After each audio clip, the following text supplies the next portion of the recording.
Pada kesempatan kali ini saya akan berbicara masalah pekerjaan ya. Kemarin pemerintah kabupaten di daerah saya itu mengadakan sebuah seleksi untuk menjaring anggota perangkat desa. Kemudian saya mencoba untuk mendaftar. Mereka memberikan edaran ke saya, kemudian saya lengkapi berkas-berkas yang mereka minta. Di awal lowongan itu mereka langsung meminta untuk mengumpulkan berkas gitu. Kemudian saya kumpulkan, diperiksa oleh petugas atau panitia saat itu di kantor kelurahan ya. Dia sudah memverifikasi, kemudian ketika itu menyatakan sudah lengkap. Kemudian pada beberapa waktu setelah itu ada anggota lain dari perangkat desa di situ itu meminta saya untuk melengkapi berkas. Dia bilang saya di WhatsApp oleh dia, tapi nggak saya balas. Padahal ketika saya bertanya pertama kali lowongan itu ke seorang panitia, itu dia mengatakan kumpulkan berkas, kemudian tes akan dilaksanakan tanggal sekian gitu. Waktu itu tanggal 13 Desember gitu. Kemudian pada kenyataannya saya berkas sudah diperiksa, sudah lengkap, ternyata ada orang lain dari anggota situ yang menyatakan kalau berkas saya nggak lengkap gitu. Ini kan aneh, mereka kan satu anggota, kenapa kok berbeda pendapat? Saya nggak tahu ya kenapa satu bilang sudah lengkap, ternyata yang satu bilang tidak lengkap. Dia bilang WhatsApp saya, waktu itu WhatsApp saya masih error ya. Seperti contohnya kalau misalkan ada telepon itu nggak ada notif gitu, tiba-tiba saya buka baru masuk ada telepon, nggak tahu kenapa WhatsApp saya kok jadi seperti ini gitu. Kemudian suatu hari saya kan ikut sebuah perkumpulan ya dengan orang-orang anggotanya itu dari teman-teman bapak saya kan, karena bapak saya udah meninggal, saya harus lanjutin gitu karena saat itu sudah jalan beberapa tahap gitu. Kemudian dia tidak mengasih tahu gitu besok itu saat itu H-1 ya, dia nggak mengingatkan kalau besok ada tes gitu. Padahal dia itu yang kemarin saya tanya di kantor kelurahan itu, dia bilang tanggal sekian 13 Desember gitu. Tapi waktu 12 Desember itu dia nggak mau ngasih tahu gitu. Kemudian saya paginya 13 Desember saya tanya ke kelurahan, ini anggotanya beda. Saya tanya, loh katanya tanggal 13 ini kan tes, kok saya nggak dipanggil gitu. Dia bilang gini, loh kemarin kamu saya WhatsApp kok nggak kamu balas, berkas kamu itu kurang dari mana? Pertama kali saya numpuk berkas itu langsung dicek kok sama panitianya, kok dia bilang udah lengkap. Ya artinya kan saya tinggal ikut tes kan pada hari yang telah ditentukan tanggal 13 Desember ini gitu. Dia tiba-tiba bilang kamu nggak bisa ikut karena berkas kamu nggak lengkap. Loh kepiye kok begini gitu. Itu beda orang dengan yang memverifikasi loh. Kemudian saya gini, berkas saya ambil balik, saya mau bawa pulang gitu. Anda udah nggak panggil saya kok, ngapain saya tumpuk berkas di sini kan gitu. Seleksinya itu katanya tesnya sih online gitu, tapi kalau berkasnya itu manual di awal-awal gitu. Kemudian saya minta, dia nggak kasih. Kemudian dia telepon orang yang pertama kali memberikan loker itu kan, jadi orangnya itu beda-beda. Dari yang pertama memberikan informasi loker lowongan itu berbeda, kemudian yang memverifikasi berbeda, kemudian yang mengatakan kalau berkas saya kurang itu berbeda juga gitu. Kemudian dia tanya sama yang pertama ini kan, berkasnya ini di mana gitu, berkas saya di mana ya, mau diambil balik gitu. Orang yang pertama ini bilang nggak tahu gitu, nggak tahu kemarin bla bla bla bla bla gitu. Saya nggak begitu dengar ya teleponnya gimana. Kemudian saya ditanyain sama petugas yang satunya lagi, beda lagi orang. Saya ditanya, dia bilang gini, loh kemarin saya ke rumahmu kok menyatakan kalau berkas kamu itu kurang supaya kamu lengkapi. Saya ngomong kayak gitu sama ibu kamu gitu. Loh, saya kan heran, ibu saya aja nggak pernah ngasih tahu kalau berkas saya kurang kok. Ya ngapain ibu saya bohong sama saya kan gitu kan. Saya tanya ibu saya sampai rumah, dia menyatakan nggak ada oknum perangkat situ yang mengatakan ke ibu saya. Dia malah bilang, dia kemarin saya juga ke rumah itu ketua RW itu samping depan rumahmu gitu kan, juga tak suruh ngasih tahu kemarin saya ke rumahnya loh. Saya kan heran loh, kenapa kamu ke rumahnya dia gitu, ke rumahnya tetangga saya ini, ngapain kamu gitu. Kalau kamu tahu rumahnya dia kan kamu berarti tahu rumahku, pepetan kan gitu kan, ngapain kamu ke rumahnya dia. Saya kan gitu kan, ini urusan kerjaan, ini urusan pribadi, bukan urusan umum, bukan urusan dengan masyarakat gitu. Saya kan gitu.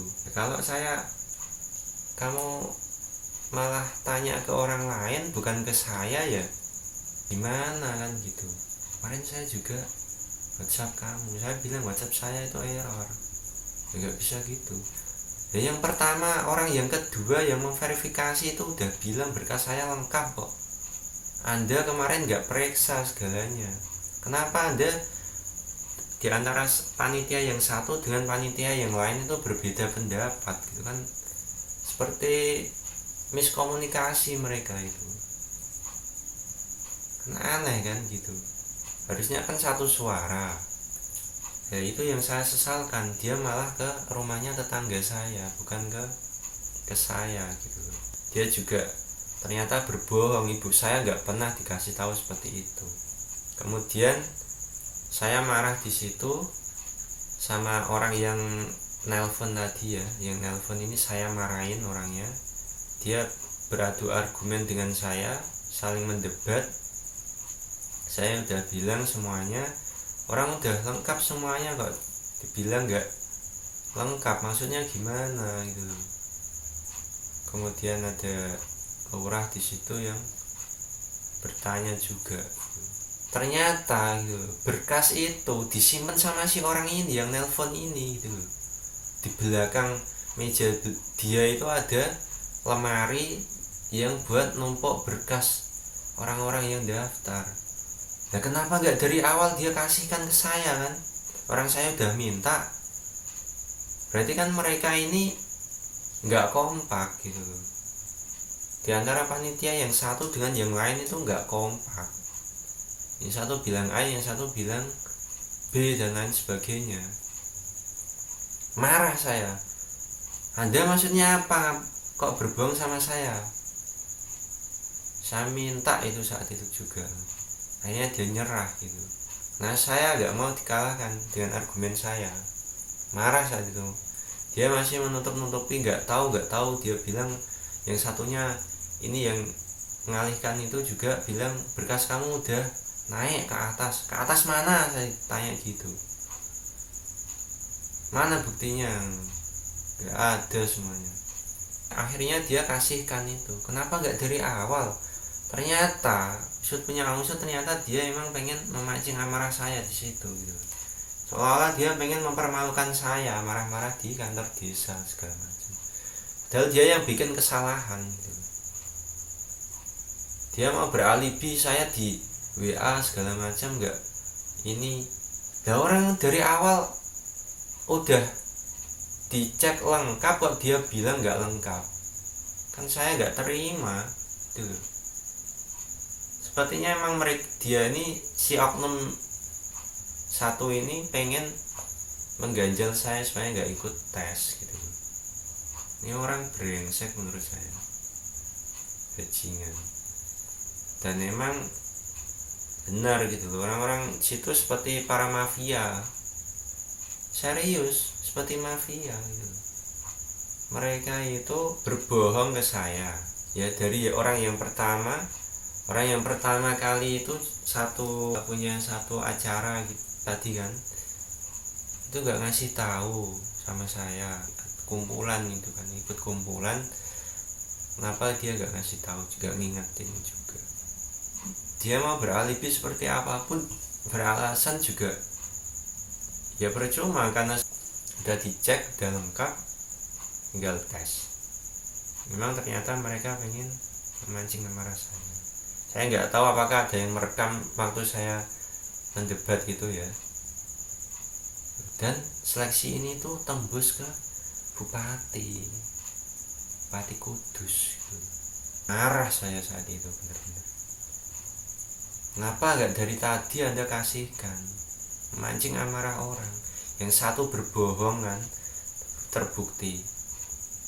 Ibu saya sampai bilang, kalau emang dia ngomong kayak gitu, temuin saya sama orang yang ngomong gitu. Memang faktanya dia berbohong. Yang oknum perangkat itu memang brengsek gitu. Padahal orang yang pertama ini sebenarnya panitianya itu dia bilang ada 5 orang. Ya yang pertama ini, yang pertama kali ngasih informasi loker itu bukan orang perangkat, yang kedua juga bukan orang perangkat situ. Nah yang mempermasalahkan berkas saya kurang ini oknum perangkat situ, 2 orang ini tadi yang berbohong semua sama saya gitu kan. Jadi yang oknum pertama ini seorang tokoh masyarakat di desa saya, yai gitu. Yang dua saya nggak tahu orang mana, mungkin orang kabupaten atau orang mana, saya nggak tahu. Yang dua yang brengsek ini oknum perangkat ini. Yang yai itu juga sama aja, berbohong juga. Saya marahin itu mereka semua, saya nggak terima. Ternyata mereka pengen mempermalukan. Dia bilang, kenapa kamu nggak datang ke sini buat ngecek segala macam. Loh, ini lowongan itu lowongan terbuka kok, siapapun boleh mendaftar.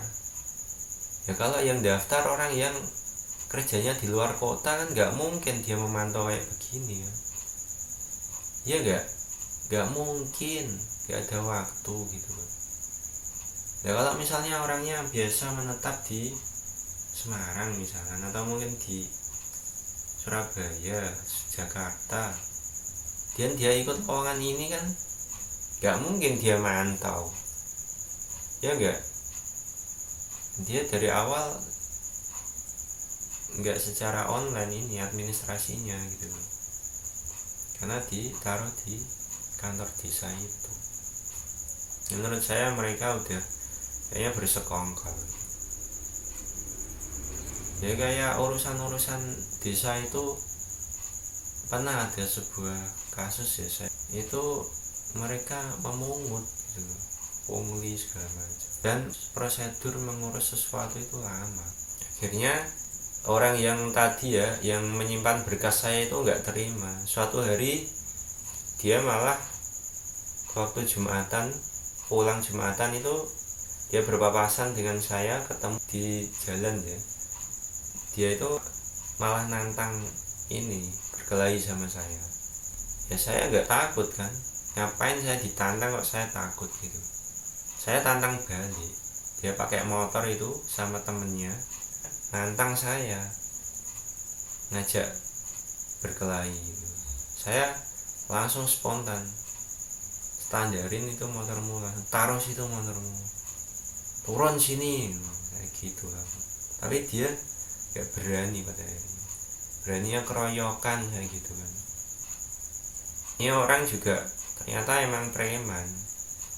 Suatu hari saya pernah Jumatan kan, saya lewat depan kantor itu kan kelihatan ya, dari jarak yang agak jauh ya, itu kelihatan ini orang malah gak berangkat Jumatan. dia menutup pintu kantornya, kemudian ya berangkat. Takut dia sama saya. Dia pernah nantang saya tapi malah gak berani keroyokan. Orang dia yang salah kok gitu kan. Saya juga pernah ke kantor desa ya. Waktu itu saya bilang, saya gak terima dengan perlakuan Anda semacam ini ke saya. Itu saja. Kemudian dia malah merintah, nih orang perangkat ini nyuruh kepala desa buat merekam saya gitu loh. Kan brengsek. Maksudnya apa? Dia mau memviralkan, memfitnah saya gitu kan. Ya dipikir saya gak punya media sosial. Ya saya serang balik langsung di medsos. Saya umumin nih, ada seleksi begini-begini segala macam. Ya kan? Saya gak peduli dia mau bilang apa. Nyatanya faktanya dia yang bikin kesalahan. Dia yang cari masalah sama saya. Ya gak? Dia yang mempersulit urusan orang lain, membuat kebencian, permusuhan dengan saya. Itu oknum perangkat desa. Dan memang kerjaannya itu memang gak benar. Kemarin aja itu jalan aja sampai hancur di jembatan itu gak diperbaikin sampai saat lama itu. Padahal jalan utama itu. Jembatan mau roboh juga gak diperbaiki. Padahal itu aksesnya ke sebuah sekolah madrasah gitu yang tiap hari ada lalu lalang anak-anak kecil, itu kan bahaya. Orang di kantor di situ juga emang brengsek menurut saya. Jadi masalahnya banyak banget buat saya. Sebelumnya saya kerja di Semarang juga, mereka bikin masalah, saya ditindas, saya lapor polisi juga percuma. Sekarang ada oknum perangkat juga bikin masalah pula sama saya. Mereka ini adalah komplotan bandit menurut saya. Biarin lah. Ntar kalau masih cari masalah saya hancurin sekalian. Gak takut saya. Sampai seorang tokoh masyarakat yang dia itu suka berceramah kan. Suka berceramah orang ini. Yang pertama itu juga jadi pendusta itu. Ini orang sering berceramah loh. Kalau di suatu acara masyarakat gitu dia sering berceramah. Ternyata dia seorang munafik gitu. Omongannya sama implementasinya enggak sama gitu. Artinya ya memang pendusta. Nah kayak gitu. Faktanya orang-orang cuman pandai bicara tapi gak pandai mengimplementasikan. Ya sama kayak si Ma'ruf Amin itu, si Wapres itu, Mbah Ma'ruf itu kan pernah bilang juga itu menista agamanya sendiri. Dia pernah bilang kalau waktu awal-awal pandemi COVID itu kan sekitar bulan April 2020 gitu. Kalau nggak Maret, dia pernah bilang di TVRI waktu itu, dia bilang gini, membuat statement, barang siapa membunuh satu manusia itu seperti membunuh semua manusia, dan barang siapa yang menghidupkan satu manusia itu sama dengan menghidupkan semua manusia. Maksud dia ngomong kayak gitu apa? Kalau dia tahu dari awal ada sebuah rencana pembunuhan, ngapain dia ngomongin gitu? Harusnya kan dia mencegah supaya nggak terjadi. Kenapa dia malah seperti memperbolehkan pembunuhan ini gitu? Dia malah membuat statement kayak gitu. Maksudnya apa ini loh? Ini orang ini apakah dia pikun atau dia bagaimana? Mohon maaf, karena udah sepuh kan dia ngomong kayak begitu gitu. Itu kan menista agama, menista kepercayaannya dia sendiri. Kalau dia tahu membunuh orang itu perbuatan yang buruk, harusnya dia cegah. Kalau dia tertekan siapa yang ada yang akan dibunuh ini, dia tertekan di situ kan, dia harus menghindar dari keterlibatan itu kan. Entah bagaimana caranya. Ngapain dia membunuh jiwa yang akhirnya membunuh semua jiwa kan gitu. Maksud saya ini harus diluruskan sama Mbah Ma'ruf ini. Apa maksud dia berbicara seperti itu gitu. Kalau nggak diluruskan, nggak klarifikasi, nanti bisa bahaya. Ini menista agama. Padahal dia itu tokoh. Ini ibarat dia menghancurkan rumahnya sendiri, menghancurkan kepercayaannya sendiri gitu loh. Ini jangan sampai menjadi sebuah pembodohan masyarakat. Apalagi setelah itu memang benar terjadi COVID sampai ya kan banyak orang meninggal. Nah ini saya nggak tahu maksudnya beliau ngomong kayak gitu apa. Korban COVID dikasih 15 juta per korban, untuk keluarga korban yang ditinggalkan apa gitu loh. Nggak tahu ini apakah presiden tuh tahu nggak ini, kalau Mbak Ma'ruf bicara kayak gitu itu dia tahu nggak gitu, apakah presiden menyuruh seperti itu atau gimana. Kan kalau dia seorang wakil kan harusnya apa yang dia lakukan kan tidak lebih dari atas perintah dari seorang presidennya, tidak lebih dari mewakili saja. Kalau presidennya nggak ada ya dia, dan misalkan presidennya nggak bisa pergi ke luar negeri kemana, ya tinggal dia gantiin aja kan gitu kan, namanya juga wakil kan ya, dia cuma nganut aja sama presiden. Kenapa dia seorang wakil presiden malah menyatakan semacam itu gitu. Pernyataan yang jelas-jelas menista gitu. Maaf ini saya harus sampaikan, kebenaran itu harus dibuka sebesar-besarnya, gak boleh ditutup-tutupi, karena kalau kebenaran ditindas tutupi ya yang terjadi ya kesewenang-wenangan. Sama kalau dari atasnya sewenang-wenang, ke bawah nanti akan terjadi kesewenang-wenangan, orang bekerja seenaknya dia ya. Ini bukan pelayan masyarakat tapi preman gitu kan. Preman kok dibayar negara. Preman itu kan konotasinya kan buruk kan, arogansi segala macam, sewenang-wenang gitu, nggak berdasarkan aturan tapi suka-sukanya dia. Ini harus diluruskan, dan memang ternyata seperti itu gitu. Sampai ke kantor desa segala macam kayak gitu, bupati aja menindas orang kecil seperti saya, padahal saya udah umumkan ke mana-mana loh. Pernah ada berita kalau ini dipermasalahkan, ternyata di wilayah desa saya itu diproses sampai ke DPR, sampai ke bupati, sampai kemana. Tapi nyatanya sampai saat ini juga nggak ada perkembangan, nggak ada apa. Dan itu orang yang mengganjal itu, yang berbohong itu bisa dipidana, ya kan. Saya udah share ke sosial media segala macam, terjadi perbuatan ini loh dengan publik. Ya masyarakat nggak ada yang peduli sih menurut saya, tangga segala macam nggak ada yang peduli.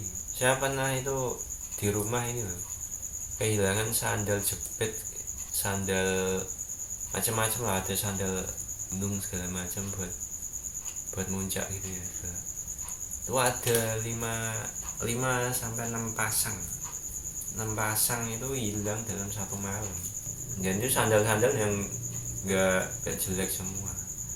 Ada sandal-sandal yang bagus yang beli dengan uang enggak murah gitu. Diambil semuanya dalam satu malam.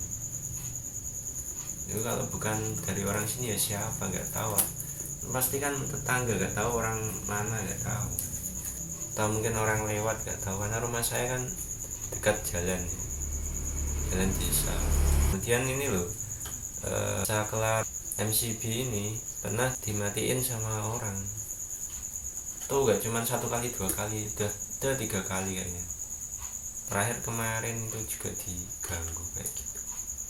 Ini orang-orang sini emang kayaknya membuat permusuhan dengan saya gitu. Dan nyata kayaknya brengsek. Kalau ketemu ya saya pasti akan saya tindak gitu.